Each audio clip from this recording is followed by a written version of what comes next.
इस क्षेत्र से जुड़े हुए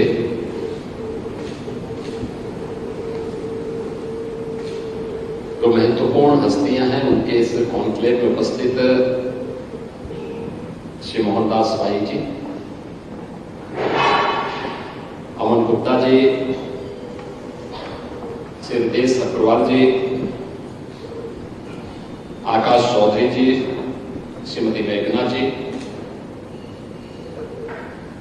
उत्तर प्रदेश शासन में इकोनॉमिक एडवाइजर के रूप में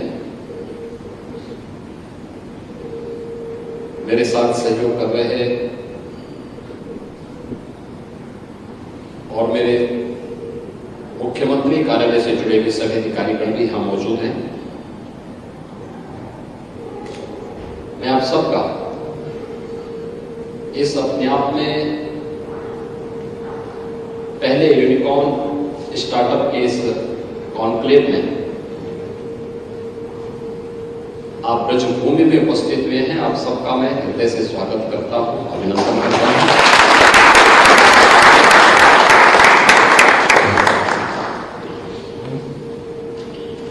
मैं इसे स्टार्टअप की दुनिया का यूनिकॉर्न महाकुंभ भी कह सकता है,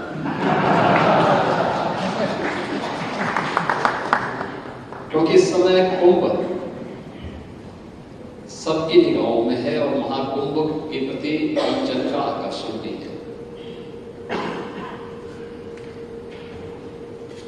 मेरे लिए महत्वपूर्ण इसलिए भी है क्योंकि आज जब मैं ब्रजभूमि में आया हूं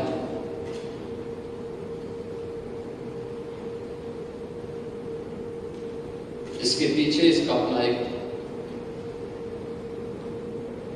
आध्यात्मिक और सांस्कृतिक समृद्ध पृष्ठभूमि रही है।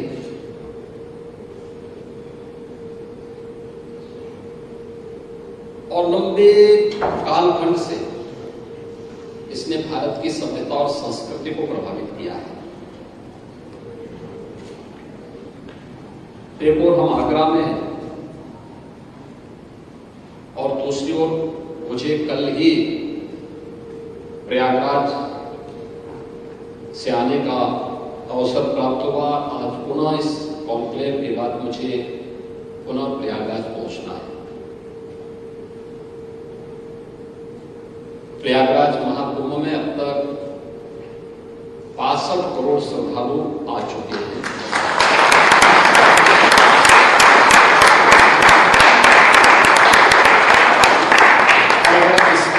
इससे आप देखें तो मुझे लगता है कि दुनिया के अंदर किसी भी आयोजन में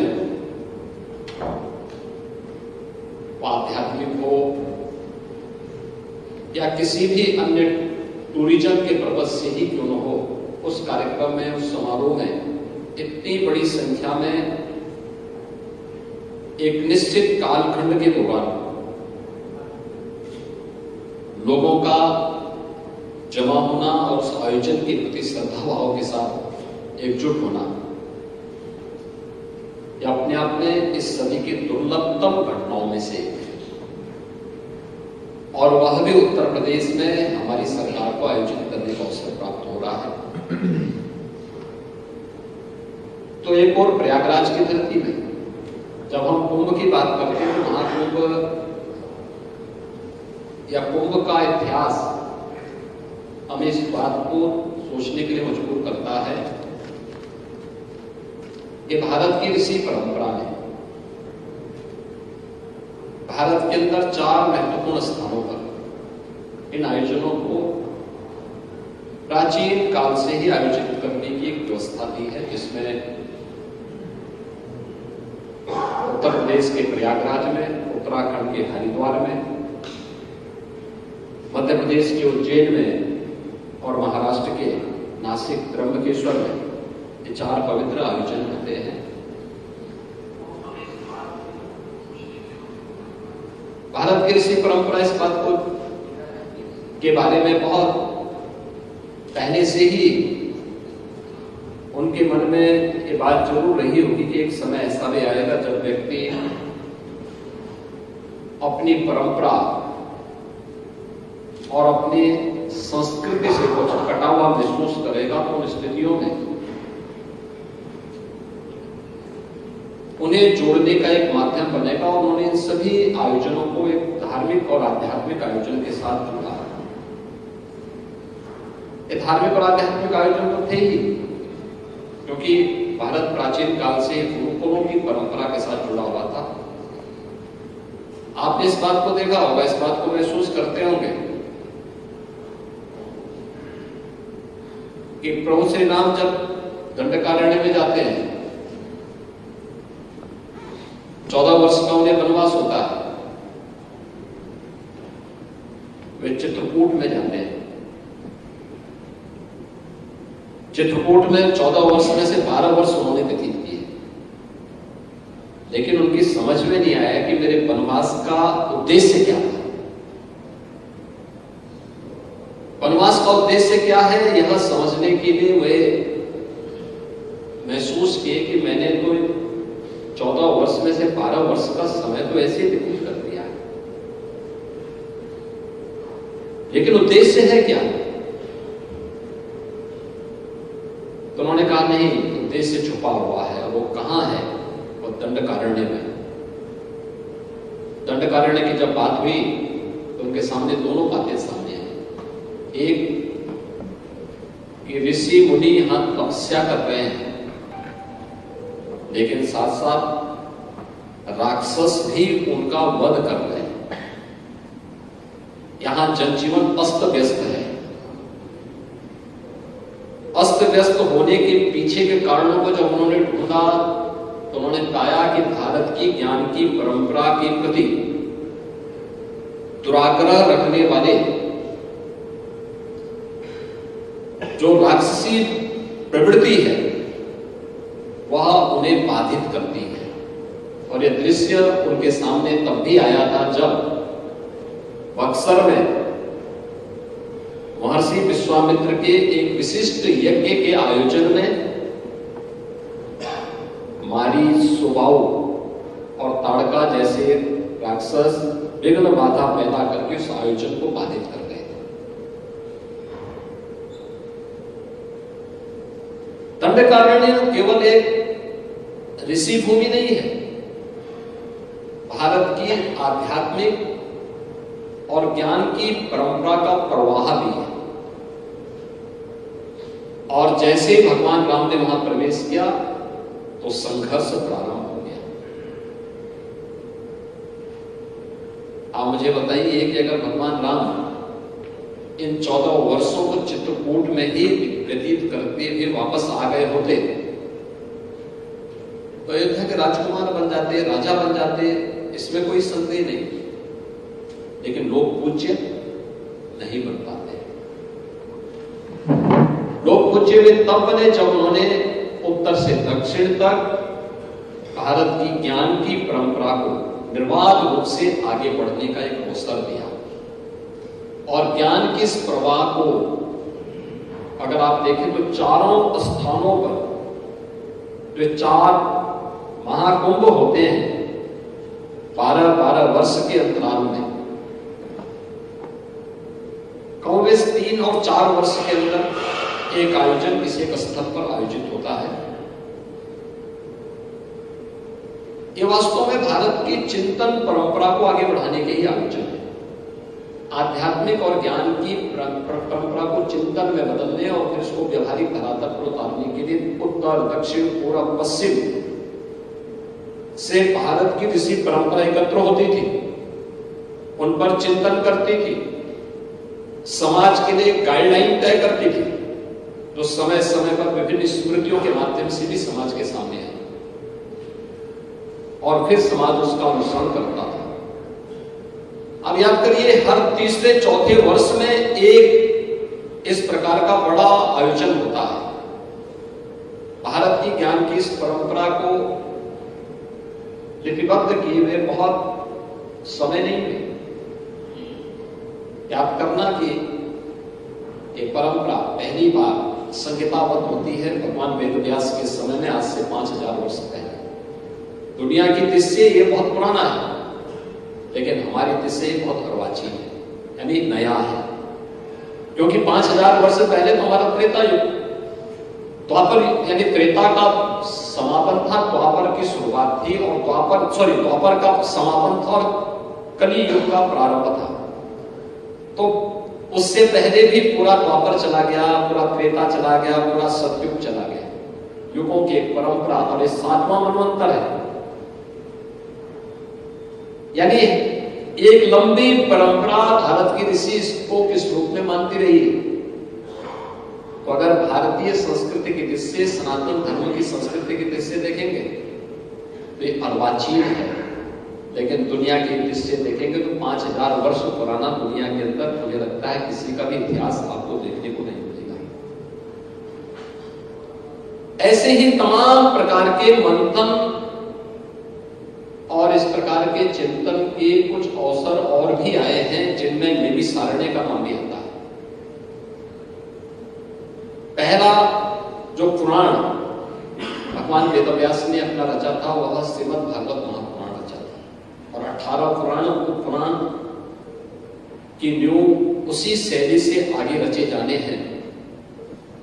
यह उन्होंने जो तय किया वही आगे बढ़ा, और जो आगे चल करके नैमिषारण्य में इन सब आयोजनों का एक अवसर बनता है।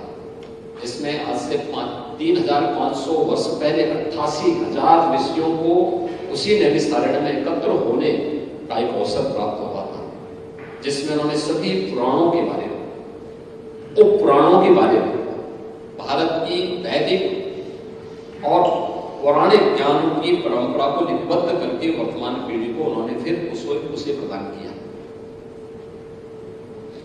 महाकुंभ के आयोजन में हो सकता है कि इस प्रकार के किसी आयोजन को आगे बढ़ाने का अवसर न मिला हो, क्योंकि वो पूरी तरह धार्मिक और आध्यात्मिक हो गया।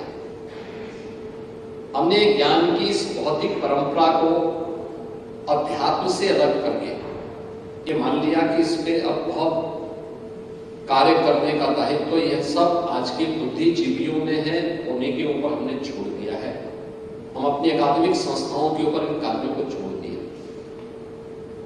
लेकिन मैं धन्यवाद दूंगा इस बात के लिए मोहनदास जी को और अमन जी को और उनकी पूरी टीम को, कि जिन्होंने भारत की इस बौद्धिक परंपरा को इस यूनिकॉर्न कॉन्क्लेव के माध्यम से आगरा में आयोजित करने का यह एक अवसर, इस एक कार्यक्रम यहाँ पे किया है। जब मैंने इस कार्यक्रम के बारे में पूछा, मुझे अभी जब मैं जैसे ही एयरपोर्ट पे लैंड किया, प्रशासनिक अधिकारी वहां मुझे मिले थे, तो मैं गाड़ी में बैठने वाला था। उन्होंने कहा जनप्रतिनिधिगण एयरपोर्ट में इंतजार कर रहे हैं, आपसे मिलने के लिए आए हैं। तो मैंने कहा जनप्रतिनिधिगण कार्यक्रम में भी तो चल सकते हैं। उन्होंने कहा नहीं, उनका कार्यक्रम बहुत गोपनीय है, किसी की भी उसमें एंट्री नहीं है। तो मैंने कहा चलिए जनप्रतिनिधि से मिल लेता हूँ, और उनका जो अनुशासन होगा उसे अनुशासन का हम पालन करेंगे। जनप्रतिनिधि से मिलकर उनको यही एयरपोर्ट पे बिठाएंगे, और फिर मैं भी अकेले ही उस कार्यक्रम, उस कॉन्क्लेव का हिस्सा बनूंगा। लेकिन एक अच्छा प्रयास, और ये यूपी में तो पहली बार इस प्रकार का प्रयास हो रहा है कि जब देश भर से जुड़े हुए प्रतिष्ठित यूनिकॉर्न एक साथ एक कॉन्क्लेव के माध्यम से जुड़ करके अपने विचारों का आदान प्रदान कर रहे हैं। ये सच है कि कोई भी यूनिकॉर्न बिना इनोवेशन के आगे नहीं बढ़ सकता। इनोवेशन के लिए इनोवेटिव आइडियाज चाहिए, और ये आइडियाज आएंगे एक दूसरे के साथ अपने विचारों को शेयर करके। विचार कहीं से भी मिल सकते हैं, और ये विचार की परंपरा आज से नहीं, बहुत प्राचीन काल से है। याद करिए, दुनिया के सभी प्रकार के रामायण की आधारशिला बनती है वाल्मीकि रामायण। वाल्मीकि रामायण ये कितनी लोकप्रिय क्यों हुई?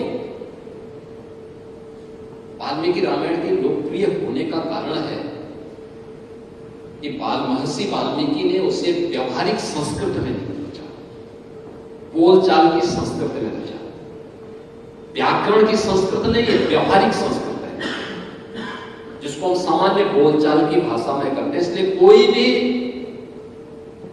व्यक्ति भारतीय भाषा का जो जानकार हो, अगर उसे एक बार उस संस्कृत के बारे में नहीं भी जानता हो, लेकिन भारत की किसी भी भाषा को जानता होगा, अगर वह उसे एक बार ध्यान से उस वाल्मीकि रामायण को पढ़ेगा तो उसकी समझ में आ जाएगा कि वाल्मीकि जी क्या बोलना चाहते हैं। और वह आधार बना। महर्षि वाल्मीकि के मन में एक श्लोक फूट रहा था। उन्होंने कहा मैं लिखूं किसके बारे में, ये समझ में नहीं आ रहा। वे नारद जी के पास गए। उन्होंने कहा मेरे मन में एक श्लोक आ रहा है, लेकिन मैं उस श्लोक को एक ग्रंथ के रूप में रचूं तो किसको रचूं?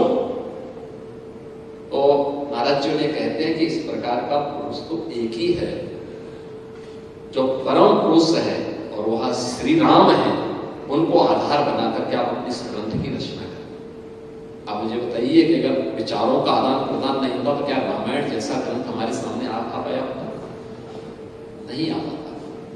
और मुझे लगता है कि आप लोगों का यहाँ पर एक दूसरे के साथ विचारों का शेयर करना यहाँ किसी एक नई रामायण की रचना का आधारशिला भी बनने जा रहा है।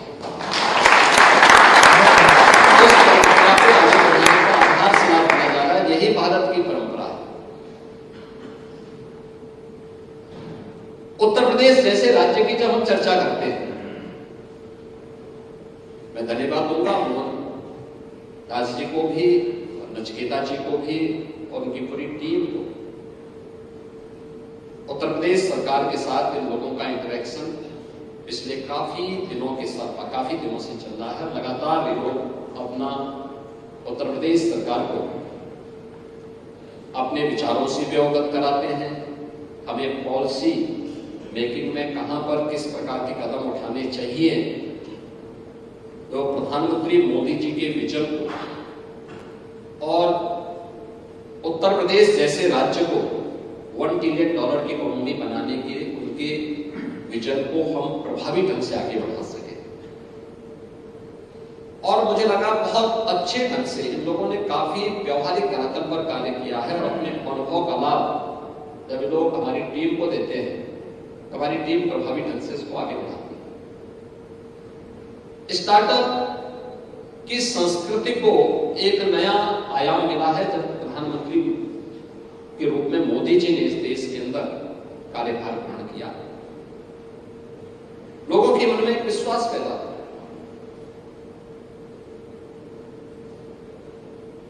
सिस्टम पहले भी था, लेकिन लोगों के मन में सिस्टम के प्रति विश्वास नहीं था, क्योंकि स्वयं के प्रति जब विश्वास नहीं है तो सिस्टम के प्रति कैसे विश्वास होगा। और यही स्थिति दुर्भाग्य से देश के अंदर 2014 के पहले बनी रही थी।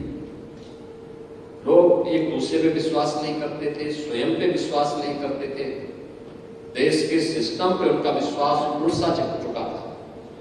और उस समय उन्होंने startup India, stand up India और मेड इन इंडिया की एक नई भावना को आगे बढ़ाया। आज आप देखते होंगे देश के अंदर इस दिशा में बहुत अच्छे कदम उठाए गए। भारत सरकार ने इस दिशा में नए क्रांतिकारी कदम उठाए और उन्होंने इस मुद्दे पर हमेशा युवाओं को उत्साहित यानी प्रोत्साहित किया। और मुझे लगता है आप में से बहुत सारे युवा तो ऐसे होंगे जिन्होंने स्टार्टअप इंडिया से बहुत कुछ सीखा होगा, जाना होगा, स्टैंड अप इंडिया से बहुत कुछ सीखा होगा। और उस जो उन्होंने उस समय बात कही थी युवाओं के बारे में कि हमारा युवा अब जॉब सीकर नहीं बल्कि जॉब क्रिएटर बनेगा और स्टार्टअप इंडिया इसका आधार बनेगा। और स्टार्टअप इंडिया देखते ही देखते पूरे देश ही नहीं दुनिया के अंदर छापा दिखाएंगे। आज हमारे पास पूरे देश के अंदर अनेक यूनिकॉर्न है। उत्तर प्रदेश ने जो कदम उठाए हैं आदरणीय प्रधानमंत्री जी के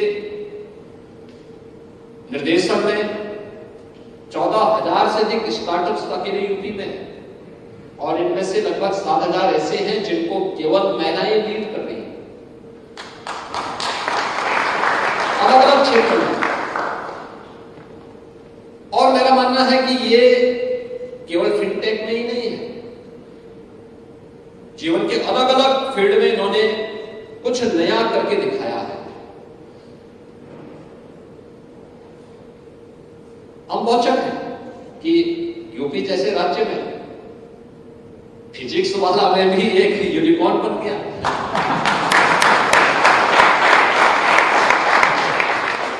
जब मेरी 3 साल पहले इनसे मुलाकात हुई तो मैंने पूछा, मैंने कहा क्या है, तो मुझे बहुत अच्छा उनका आइडिया लगा। इन्होंने किस फील्ड में काम किया, ऐसा नहीं कि पहले अवसर नहीं थे, अवसर पहले भी थे, लेकिन देखते ही देखते यूपी के प्रतियोगी छात्रों ने और स्कूली छात्रों ने उसको हाथों हाथ लिया। आज यानी आप विश्वास नहीं करेंगे कि उन जनपदों में जहां के बारे में हम लोग ये मानते थे कि वहां टेक्नोलॉजी के बारे में लोग क्या जानते हैं, वहां पर भी फिजिक्स वाला पहुंचा हुआ है। उन दूर दराज के जनपदों में ये चीजें बताती हैं कि इनोवेटिव आइडियाज के साथ साथ टेक्नोलॉजी जब उसके साथ जुड़ती है तो वह कैसे छाता हुआ दिखाई देता है। या उत्तर प्रदेश में जो कार्य हुए हैं उनके माध्यम से आप देख सकते हैं, और उसका सबसे अच्छा उदाहरण मैं आपको महाकुंभ का ही बता सकता हूं। प्रधानमंत्री जी ने मुझे इस बारे में कहा था कि कुंभ को डिजिटल कुंभ के साथ जोड़ो। आप सोचिए, डिजिटल कुंभ के माध्यम से हम लोगों ने अब तक 28,000 से अधिक लोगों को डिजिटल खोया पाया वाले केंद्र के माध्यम से उनके घर वालों से मिलवाने का काम किया। 28,000।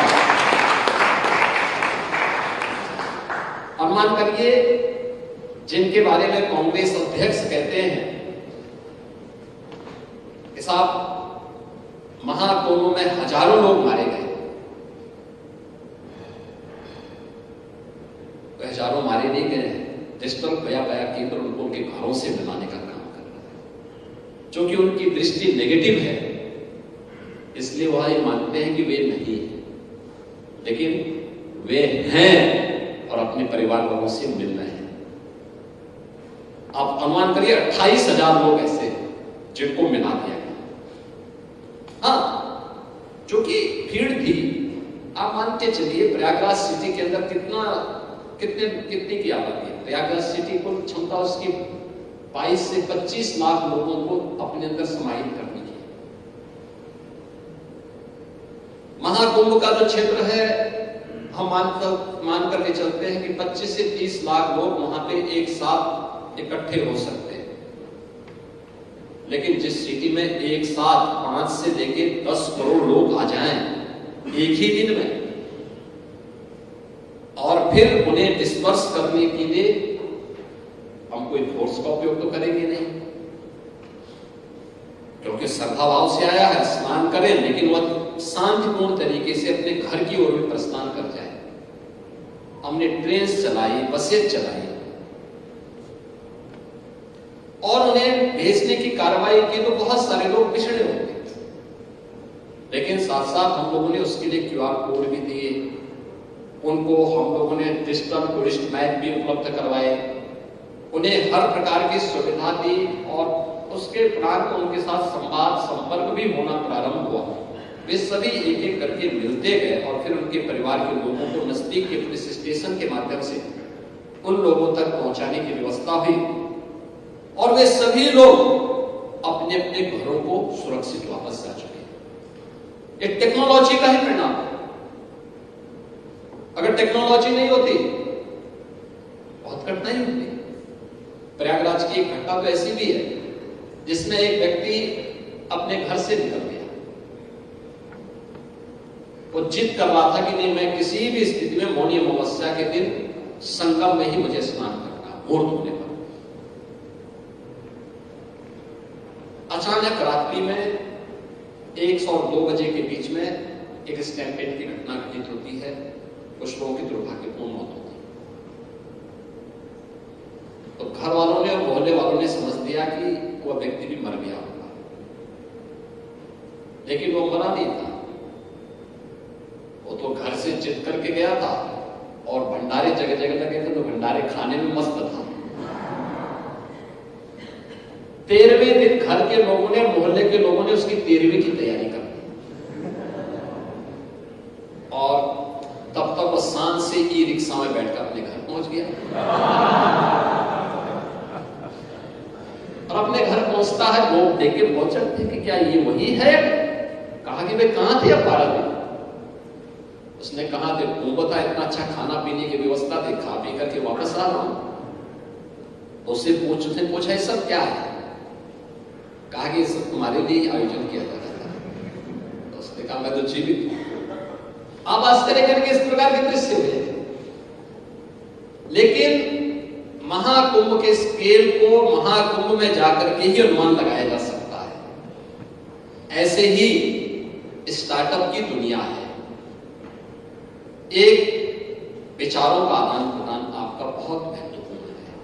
और यूपी जैसे राज्य की दृष्टि अगर आपको मैं बताऊं, अभी ई व्हीकल के बारे में चर्चा हो रही थी, मोहनदास जी कह रहे थे, और मैं आपको बताना चाहूंगा उत्तर प्रदेश में हम लोगों ने इलेक्ट्रिक बसेज अपने सभी 17 सिटीज में प्रारंभ की है। पब्लिक का इतना पॉजिटिव रिस्पांस है, अनुमान यानी उसका अनुमान नहीं लगाया जा सकता। एक बार उन लोगों से पूछे, मैंने जब गोरखपुर और अयोध्या में से लॉन्च किया तो मैंने लोगों से पूछना प्रारंभ किया, तो अयोध्या से तो लोगों का उतना इंटरेक्शन नहीं था, मैं जाता था तो कुछ लोगों से मिलने के आ जाता, लेकिन गोरखपुर मेरा संसदीय क्षेत्र रहा है, मैं वहीं से एमएलए भी हूं, तो वहां के लोग साहब इसको केवल सिटी के अंदर मत करिए, सिटी से दूर भी लेके जाइए। पहले मैंने 5 बसेज वहां रखी, फिर उसे 15 की गई, फिर 25 की गई, फिर 40 की गई और उसकी डिमांड बढ़ती गई। यानी सिटी से 25-30 किलोमीटर की दूरी पर के रेडियस में सभी महत्वपूर्ण कस्बों से होकर के वह गोरखपुर आ रही है और बहुत सफलतापूर्वक संचालित हो रही है। मैंने उत्तर प्रदेश परिवहन विभाग को भी कहा, मैंने कहा ये काम करो कि प्रदेश के अंदर हर गांव को इलेक्ट्रिक व्हीकल से जोड़ने की कार्रवाई, इलेक्ट्रिक बस सेवा से जोड़ने का काम करो, क्योंकि अब तो उसका बैकअप भी अच्छा है, 300 किलोमीटर का वह दूरी तय कर लेती है। और हम लोगों ने इसके लिए पॉलिसी भी बनाई है, अगर उत्तर प्रदेश के अंदर कोई इलेक्ट्रिक व्हीकल की मैन्युफैक्चरिंग करता है, इसका प्रोडक्शन करता है, तो हम पर बस 20 लाख रुपए स्टेट गवर्नमेंट की तरफ से उसको देंगे और अन्य प्रकार की सुविधाएं देंगे। कोई टैक्स नहीं दिया जा रहा है उसमें, वह इलेक्ट्रिक बस सेवा दे यहाँ पर यूपी के अंदर।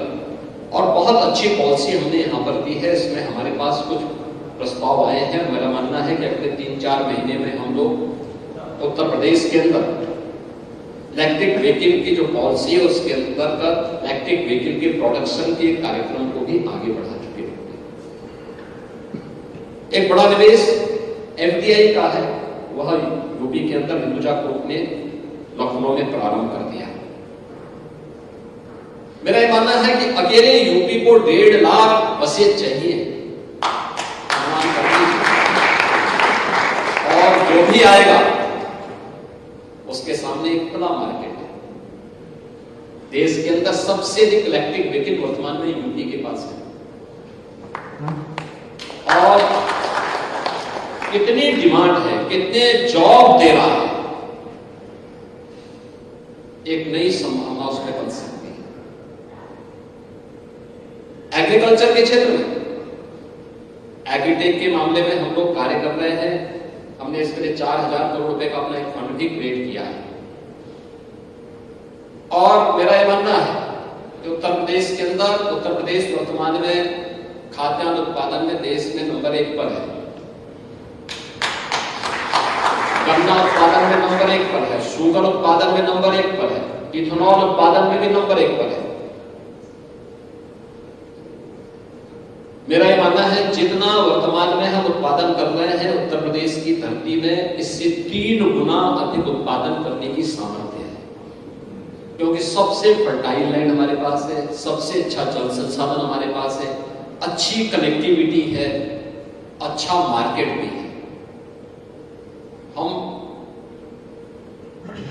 थोड़ा भी उसको और प्रोत्साहित कर सके, यानी यह स्थिति तब है जब अभी हमारे सभी किसानों को अच्छा बीज मिलने में कठिनाई होती है,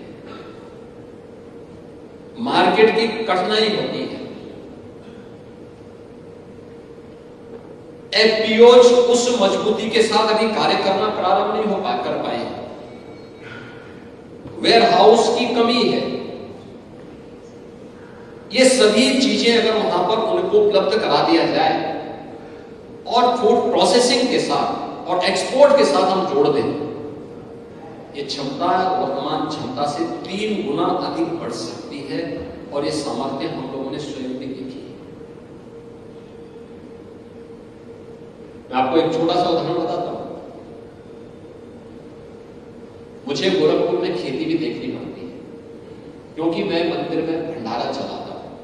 भोजन सबको फ्री मिले, लोग आते हैं, बड़ी संख्या में आते हैं, 5,000, 7,000, 10,000 लोग वहां के भंडारे में भोजन पाते हैं। लेकिन ये मार्केट से कम मंदिर की खेती से सारा सामग्री आती है। तो जब तक मैं मेंबर ऑफ पार्लियामेंट था तब तक कुछ समय निकाल पाता था, चीफ मिनिस्टर बनने के बाद समय नहीं निकाल पाता था। तो खेती का प्रोडक्शन काफी नीचे आ गया, मैंने स्वयं ध्यान देना प्रारंभ किया। 3 वर्ष पहले गन्ना जो वहां पे उत्पादन हो रहा था वह लगभग यानी 2020 तक वह घट करके 6,000 कुंटल आ गया था। मैं उसके बाद पीछे पड़ा, मैंने कभी नहीं, बीज क्या है, कब बोया जा रहा है, कब सिंचाई हो रही है, कब उसमें मिट्टी चढ़ रही है, इनको मैंने यहीं से देखना प्रारंभ किया और लोगों से बैठ करके बातचीत करके लोगों को करना शुरू किया। परिणाम क्या है? इस बार मैं जब पूछ रहा था, आज सुबह ही जब रिपोर्ट ले रहा था तो मुझे बताया गया सब 18,000 कुंटल गन्ना वहां पे लगा। मैंने बताया कि 3 गुना अधिक सामर्थ्य यहाँ की खेती रखती है। वर्तमान में जितना प्रोडक्शन हो रहा है उससे 3 गुना हम आसानी से ले सकते हैं। और एग्रीकल्चर के फील्ड में ये है, एजुकेशन में फिजिक्स वाला आपके सामने एक उदाहरण है, मेडिकल के फील्ड में मैं लगातार कह रहा हूं 161 मेडिकल कॉलेज की दिशा में हम आगे बढ़ चुके हैं। लगभग अब हमारे 6 जिले ऐसे बचे हैं जहां कोई मेडिकल कॉलेज नहीं है, जिसके लिए हमने नई पॉलिसी लेकर के आए। लेकिन ग्रामीण क्षेत्र में हमारे पास बीएससी हैं, सीएससी भी हैं, एक्सपर्ट डॉक्टर की कमी है। हमने जिलाधिकारियों को इस बारे में कहा है कि भाई आप वॉक इन इंटरव्यू के माध्यम से उनको सिलेक्शन करके नियुक्ति पत्र जारी करिए। लेकिन तब भी लोग आते हैं, इंटरव्यू भी देते हैं, सिलेक्शन भी होता है, ज्वाइन भी करते हैं, लेकिन नौकरी के लिए गांव में ही जाने जाते। मैंने बहुत बार कहा, मैंने कहा कि टेली कंसल्टेशन सुविधा प्रारंभ, यह अपने आप में बहुत बड़ा कार्य हो सकता है। अगर वर्चुअली कोचिंग क्लासेस चल सकती हैं तो टेली कंसल्टेशन के माध्यम से भी हम ये सुविधा मेडिकल की फील्ड में भी दे सकते हैं और बहुत अच्छा दे सकते हैं, बहुत अच्छा दे सकते हैं। उसका मैं एक एग्जाम्पल आपको देता हूं। कोरोना काल में जब कोविड-19 की महामारी आई थी, कोविड-19 की महामारी के दौरान प्रधानमंत्री जी का आया कि भाई हर जिले में आईसीयू के बेड्स होने चाहिए। देखिए, फर्स्ट पेज में उन्होंने बताया, बहुत दूरदर्शिता के बाद उन्होंने इस बारे में कहा, उन्होंने कहा हर जिले में होने चाहिए। दूसरा, उन्होंने मुझसे कहा कि कोविड टेस्ट की लैब्स आप बढ़ाइए। मैं बताऊं कि जब कोविड की जांच प्रारंभ हुई तो हमारे पास कोविड जांच के लिए केवल 100 टेस्ट हम करने की सामर्थ्य थी केजीएम में। मैंने जब अपने अपर मुख्य सचिव से कहा तो प्रिंसिपल सेक्रेटरी से कहा, उस समय हम लगे थे, मैंने कहा ये 100 बहुत कम है, इसको बढ़ा करके 1000 करिए। उन्होंने कहा कोई आवश्यकता नहीं है। हमने कहा इसका संक्रमण जिस तेजी के साथ हो रहा है, कैसी बात कर रहे हैं, आप कर दीजिए। पैसा आपको अपने पास से नहीं देना, पैसा हम दे रहे हैं, सरकार पैसा दे रही है, आप इसको 1000 करिए। खैर, उनके मना कर उन्होंने पहले ना में जवाब दिया, लेकिन बाद में उन्होंने तैयारी की और 1000 टेस्ट की क्षमता उन्होंने विकसित की। जैसे उन्होंने मुझे रिपोर्ट किया कि 1000 ये हमारी लैब्स तैयार हो गई हैं, मैंने कहा इसको 10,000 कर दीजिए। उन्होंने कहा सब कोई आवश्यकता नहीं। मैंने कहा करिए ना, मैं बोलूंगा। उन्होंने 10,000 की तो मैंने उसी दिन कहा, मैंने उसको 1 लाख तक पहुंचा दिया। अरे आप क्या बोल, मैंने कहा मैंने आपसे कहा था आप 100 पे आप संतुष्ट थे, मैंने कहा था 1000 करिए। मैंने कहा 1000 की आवश्यकता है। मैंने 10,000 का 10,000 टेस्ट हो रहे हैं और सब जगह जा रहे हैं टेस्ट। मैंने कहा 1 लाख करिए, ये समय आने वाला है। और आप आश्चर्य करेंगे कि मैंने उसको बढ़ा करके 5 लाख टेस्ट प्रतिदिन करने की और समय से अगर हम कदम नहीं उठाते, क्या कोविड महामारी में बेहतरीन प्रबंधन दे पाते? नहीं दे। तो प्रधानमंत्री मोदी जी ने पहले चरण में कहा था कि हर जिले में आईसीयू के 10-10 बेड बनाए जाए। मैंने जांच की तो 36 जनपद हमारे ऐसे थे जिनमें एक भी बेड नहीं था, एक भी बेड नहीं था। तो नौकरशाही से जैसे जवाब आता, उन्होंने कहा साहब इसकी आवश्यकता क्या है? हमने कहा भी देखो, कुछ सोच समझ करके प्रधानमंत्री जी ने कहा होगा, आप इसकी तैयारी करिए। उन्होंने कहा इतना मैन पावर कहां से लाएंगे?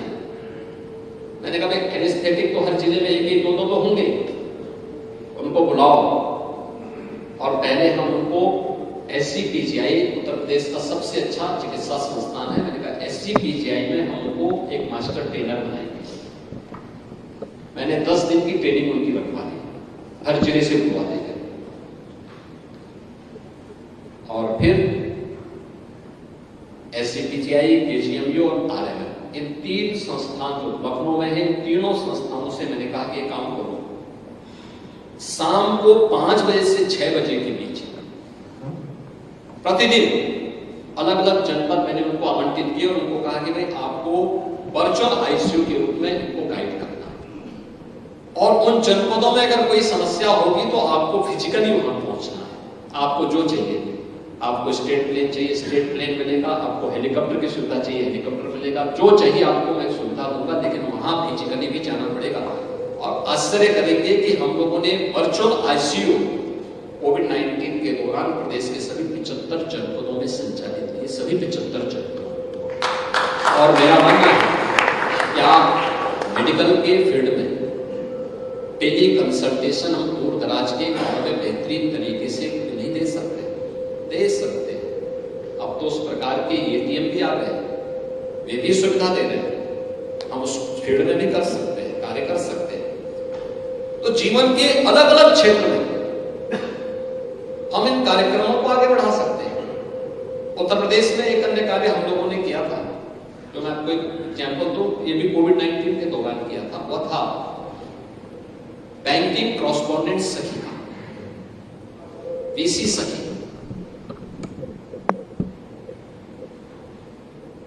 ये कहां से कार्य प्रारंभ होता है? हुआ क्या कि उत्तर प्रदेश पहला राज्य था जिसने उस दौरान कामगार और श्रमिकों को भत्ता देने की कार्रवाई को आगे बढ़ाया, क्योंकि हमें मालूम था लॉकडाउन होगा। तो लॉकडाउन के दौरान जो प्रतिदिन कमाने वाले लोग हैं, इन लोगों को सबसे अधिक कठिनाई होगी। ये लोग प्रतिदिन कमा सके, यह संभव नहीं है। और उसी दौरान आपने देखा होगा दिल्ली से कितने बड़े पैमाने पे और अन्य महानगरों से कितने बड़े पैमाने पर लोगों ने पलायन किया। जब पलायन की बहुत बड़ी संख्या होने लग गई और वह पलायन उत्तर प्रदेश की तरफ था। मेरे पास उत्तर प्रदेश परिवहन निगम के पास 14,000 बसेज का बेड़ा था। तो मैंने सभी से कहा कि भाई आप लोग तैयार हो जाइए।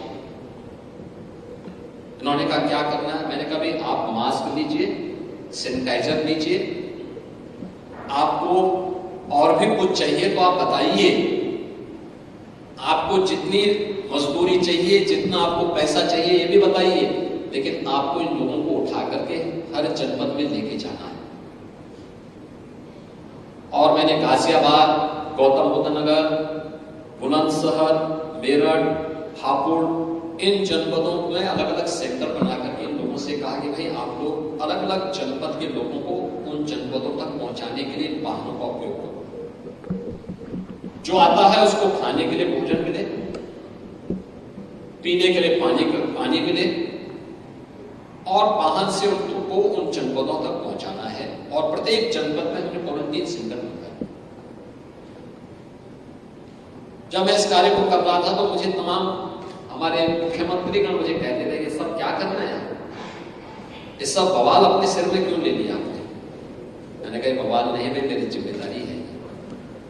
उस बेचारी की नियत है क्या, हम उसको सड़क पे मरते हुए नहीं छोड़ेंगे, अंतिम दम तक लड़ेंगे और उसके घर तक पहुंचाएंगे।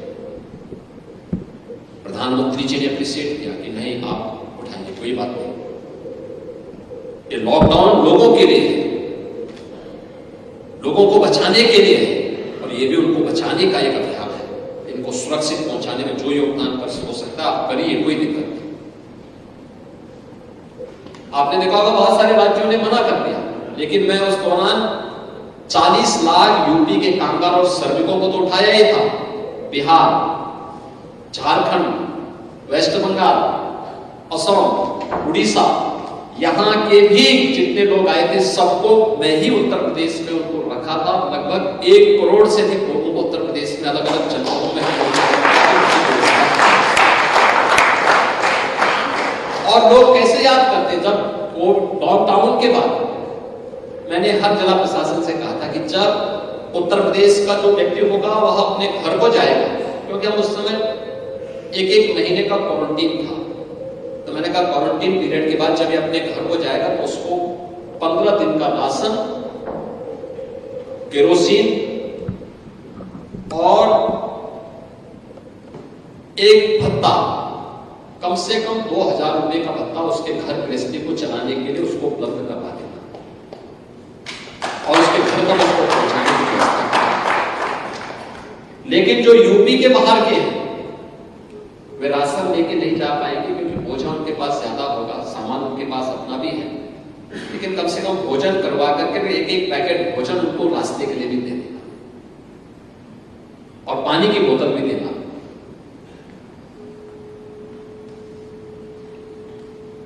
कोविड-19 के तत्काल बाद आपने देखा होगा जब 2020 में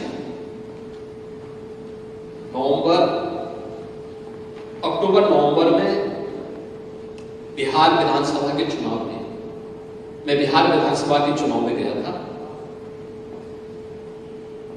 तो एक सभा को संबोधित करने के लिए मैं गया था।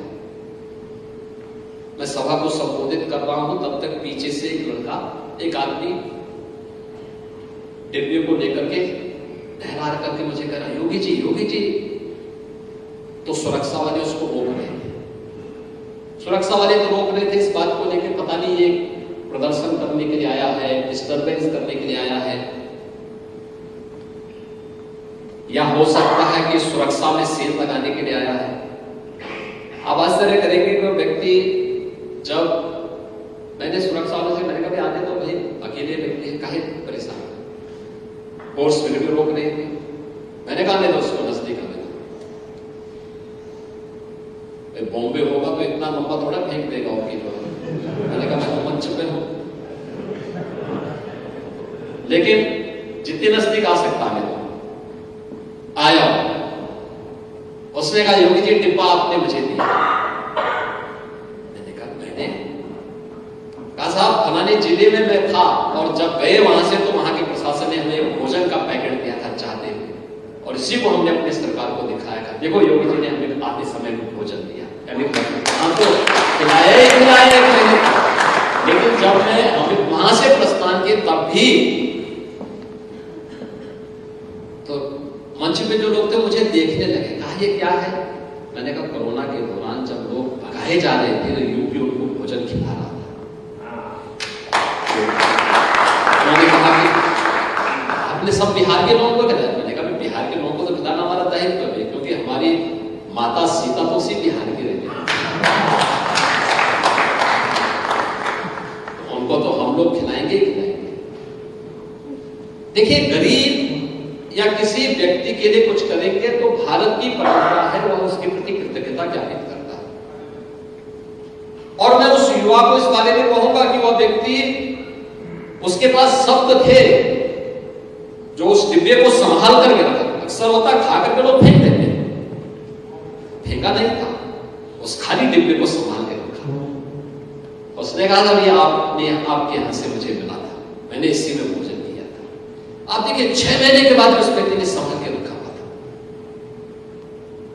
और इसलिए मैं कह रहा हूं कि यह कार्य आज के दिन पर हम लोगों को करने की आवश्यकता है। आप जॉब क्रिएटर तो हैं। जो रिपोर्ट यहां पे अभी प्रस्तुत की, जो प्रेजेंटेशन मोहनदास जी ने अपने प्रस्तावना में यहां पर हम सबके सामने प्रस्तुत की है, जो संभावनाएं हैं उन संभावनाओं को आगे बढ़ाने के लिए उत्तर प्रदेश ने पिछले 7-8 वर्षों में प्रधानमंत्री मोदी जी के मार्गदर्शन और नेतृत्व में जो कदम उठाए हैं और जिस दिशा में तेजी के साथ आगे बढ़ा है, मेरा यह मानना है कि $1 ट्रिलियन की इकोनॉमी बनने की दिशा में हम लोगों के जो कदम हैं वह मजबूती के साथ आगे बढ़ रहे हैं। और हमारे एडवाइजर राजू साहब यहां पर मौजूद हैं। ये सभी लोग उसको बहुत नजदीक से देख रहे हैं, और आप सभी का भी इसमें हम लोग एक तो सहयोग लेने के आकांक्षी हैं कि इस दिशा में आपके सहयोग की आवश्यकता है। मेरा यह मानना है 2029 तक हम उत्तर प्रदेश की इकोनॉमी को $1 ट्रिलियन की इकोनॉमी, और सब वे सभी आधार हम लोगों ने यूपी के अंदर तैयार कर दिए। अब केवल उसमें मजबूती के साथ डबल इंजन की गाड़ी को मजबूती के साथ आगे बढ़ा देना है, और वह आगे बढ़ेगी, कोई कारण नहीं कि ना हो सकता। अब तक के रिजल्ट बहुत अच्छे आए, बहुत अच्छे आए हैं, और जो टारगेट तय किया था अलग अलग पैरामीटर पर, अलग अलग इंडिकेटर के, वह अपने टारगेट को अब तक अचीव किए। आगे भी मेरा यह मानना है कि हम उसको अचीव करने में और भी अच्छे ढंग से सफल होंगे। और अकेले महाकुंभ ही 3.5 लाख करोड़ रुपए की हमें ग्रोथ देगा यूपी की इकोनॉमी। आपको विश्वास कर रहे होंगे कि नहीं कर रहे होंगे? अयोध्या में 20 दिन में 700 करोड़ रुपए चढ़े श्री रामचंद्र, कोई कल्पना कर सकता है?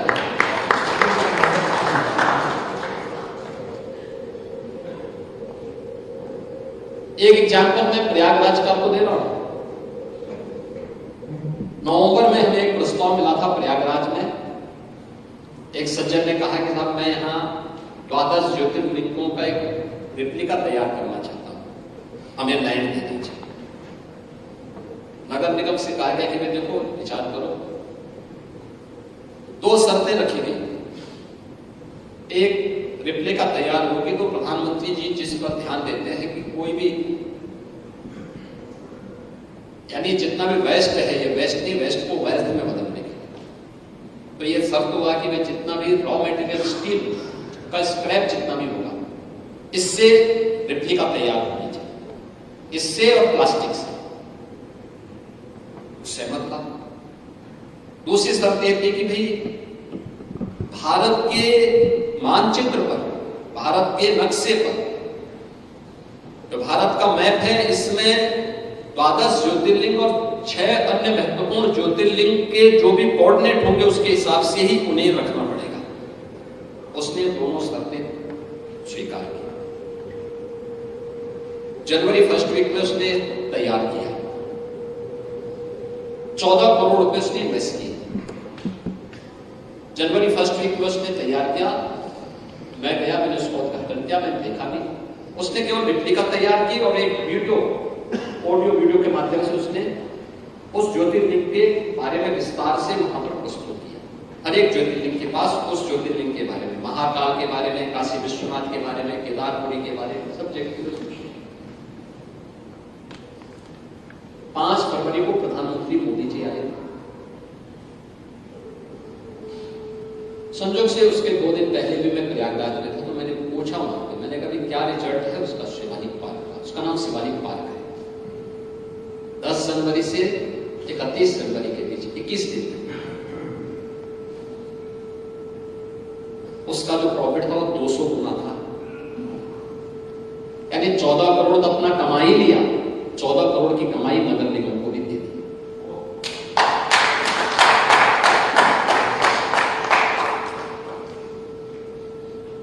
ये यूपी की पोटेंशियल है और इसी सामर्थ्य के लिए आपको आमंत्रित कर रहा हूं। इस सामर्थ्य में आपका अनुभव,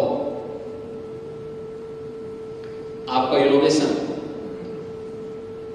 यूपी को देश की ग्रोथ इंजन के रूप में स्थापित करने में मदद कर सकता है। और मुझे बहुत अच्छा लगा कि आपने अलग अलग फील्ड में जो देश को एक नई दिशा देने का काम किया, खासतौर पर यूथ को। आपका जो यूनिकॉर्न है अलग अलग फील्ड से जुड़ा हुआ है और लोगों को, खासतौर पर हमारी यूथ को, उसकी एक नई प्रेरणा है इसके लिए। वह देश के लिए और जीवन के प्रत्येक क्षेत्र के लिए एक बहुत बड़ी उपलब्धि हो सकती है, बहुत बड़ी उपलब्धि हो सकती है। और प्रयास होना चाहिए, ऐसा नहीं कि केवल यूथ ही। देखिए हमारे पास एक कलेनी मिल्क प्रोड्यूसर है बुंदेलखंड। 2019 में 5 महिलाएं आई थी मेरे बुंदेलखंड दौरे के दौरान आई थी मेरे पास। उन्होंने कहा साहब जो है हमें नौकरी दे दीजिए। मैंने कहा मैं कौन क्लास तक पढ़ी है? तो किसी ने कहा 5वीं पास है, किसी ने कहा 8वीं पास है। तो मैंने कहा कौन सी नौकरी करना है? खैर हमने एक प्रिंसिपल सेक्रेटरी से कहा, वहां के एडमिनिस्ट्रेशन से कहा कि भाई इस पे काम करो।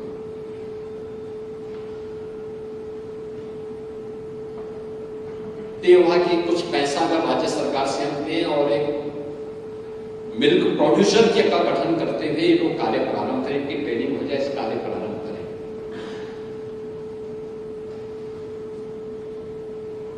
ट्रेनिंग कराई गई, उन्होंने कार्य करना प्रारंभ किया। आप आश्चर्य करेंगे कि उनका टर्नओवर इस समय 1500 करोड़ का है।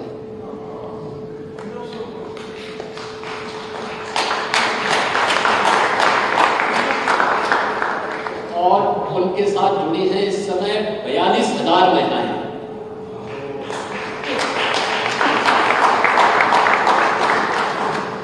और उससे भी अच्छा काम कर रही है आगरा के अंदर ही एक मिल्क प्रोड्यूसर। ये बाद में अभी हमने 2 साल पहले प्रारंभ किया है, उससे बेहतरीन उसका प्रदर्शन।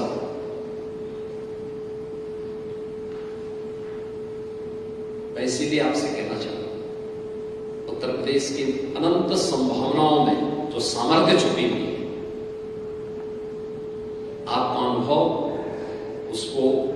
लाने में और ढेर सारे लोगों के जीवन में परिवर्तन करने में सहायक हो सकता है। मुझे यहां पर आज इस यूनिकॉर्न कॉन्क्लेव में आप सबने आमंत्रित किया है। मैं आपको उत्तर प्रदेश के अंदर आपके इस योगदान के लिए आपका मैं हृदय से अभिनंदन करता हूं, स्वागत करता हूं और आपको आमंत्रित करता हूं आप यूपी के साथ आइए। यूपी हर प्रकार से सहयोग करने के लिए आपके साथ होगा।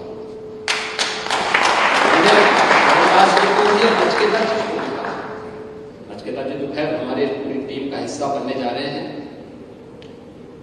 महाकुंभ में व्यस्तता के कारण हमारी पूरी टीम इस समय महाकुंभ के आयोजन के साथ जुटी हुई थी, लेकिन अब उनको हम वहां से थोड़ा सा निकाल रहे हैं कि नहीं, वहां से हट करके आप राज्य की उस ओर ध्यान देना शुरू करिए। और मैं चाहूंगा कि इस दिशा में बहुत कुछ यूपी के अंदर हो सकता है। उस सामर्थ्य में आप सबके योगदान की मैं अपेक्षा करता हूं और उसी आकांक्षा के साथ मैं आज यहां पर आया हूं। एक बार फिर से मोहनदास जी आपका भी और आपकी इस पूरी टीम का, जिसमें इन सभी युवाओं ने जो योगदान किया है, जिसमें अमन जी हैं, विदेश जी हैं, आकाश चौधरी जी हैं, श्रीमती मेघना जी हैं, सबको मैं जितने भी देश भर से आए थे, फॉर्चून हमारे यूनिकॉर्न हैं, इन सबका मैं हृदय से स्वागत करता हूं। धन्यवाद। जय हिंद।